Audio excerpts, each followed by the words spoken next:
رمضان، یہ لفظ سنتے ہی دل کے اندر ایک خاص سی خاموشی اترنے لگتی ہے۔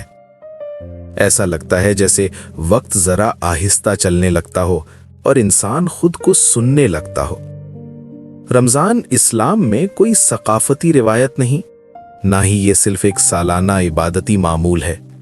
یہ وہ مہینہ ہے جسے خود اللہ نے خاص مقام عطا کیا اور جس کا ذکر قرآن میں سورۃ البقرہ میں آتا ہے۔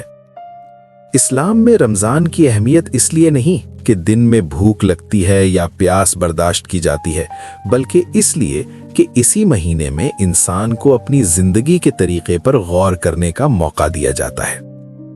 قرآن ہمیں بتاتا ہے کہ روزے کا اصل مقصد انسان کے اندر تقویٰ پیدا کرنا ہے، یعنی ایسا شعور جس میں انسان تنہائی میں بھی اللہ کو یاد رکھے۔ روزہ اسلام کے بنیادی ارکان میں سے ایک ہے، اور اس کا ذکر نبی کریم صلی اللہ علیہ وسلم کی ان احادیث میں ملتا ہے جو صحیح بخاری اور صحیح مسلم میں بیان ہوئی ہیں۔ یہ عبادت کسی خاص قوم یا دور کے لیے نہیں، بلکہ ہر اس مسلمان کے لیے ہے جو صحت اور استطاعت رکھتا ہو۔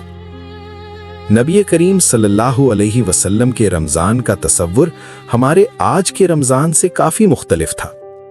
آپ صلی اللہ علیہ وسلم نے اس مہینے کو کبھی شور، رسم یا دکھاوے کا ذریعہ نہیں بنایا۔ آپ صلی اللہ علیہ وسلم کی زندگی میں رمضان سادگی، عبادت اور خاموش محنت کا مہینہ تھا۔ احادیث میں آتا ہے کہ آپ صلی اللہ علیہ وسلم رمضان میں قرآن کے ساتھ زیادہ وقت گزارتے تھے اور دل کھول کر صدقہ کرتے تھے۔ رمضان کی راتوں میں قیام کا اہتمام کیا جاتا تھا، جسے بعد میں صحابہ کے دور میں تراویح کی باقاعدہ جماعت کی صورت ملی۔ یہ عمل ہمیں یہ سکھاتا ہے کہ دین میں اجتماع بھی ہے اور توازن بھی۔ اسلام ہمیں تھکا دینے والی عبادت نہیں سکھاتا، بلکہ ایسی عبادت سکھاتا ہے جو انسان کو بہتر بنائے۔ یہ بھی حقیقت ہے کہ وقت کے ساتھ ساتھ رمضان کے ساتھ کچھ ایسی روایات جڑ گئیں جو ہر جگہ ایک جیسی نہیں رہیں۔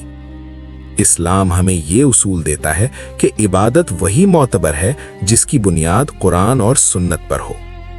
اسی لیے علماء نے ہمیشہ یہ وضاحت کی کہ رمضان میں نیکی کے دروازے کھلے ہوتے ہیں، لیکن ہر نیا عمل عبادت نہیں بن جاتا۔ نبی کریم صلی اللہ علیہ وسلم نے ایسی احادیث میں روزے کے اخلاقی پہلو کی طرف توجہ دلائی جو ہمیں صحیح بخاری اور دیگر کتب حدیث میں ملتی ہیں۔ ان احادیث کا خلاصہ یہی ہے کہ اگر روزہ انسان کے اخلاق کو بہتر نہ کرے تو پھر وہ صرف جسمانی مشقت بن کر رہ جاتا ہے۔ زبان، نگاہ، رویہ، یہ سب بھی روزے کا حصہ ہے۔ رمضان کو اللہ کی رحمت کا مہینہ کہا گیا ہے، اور یہ بات مختلف صحیح احادیث میں ملتی ہے کہ اس مہینے میں انسان کو اپنی زندگی بدلنے کا موقع دیا جاتا ہے۔ یہ مہینہ ہمیں مایوسی نہیں سکھاتا، بلکہ امید دیتا ہے، یہ کہ اگر انسان چاہے تو وہ واقعی پلٹ سکتا ہے۔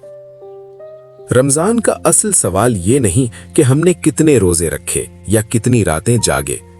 اصل سوال یہ ہے کہ کیا ہم رمضان کے بعد بھی ویسے ہی رہے یا کچھ بدل گئے؟ اگر دل نرم ہو گیا، اگر زبان محتاط ہو گئی، اگر نظر جھک گئی، تو یہی رمضان کی کامیابی ہے۔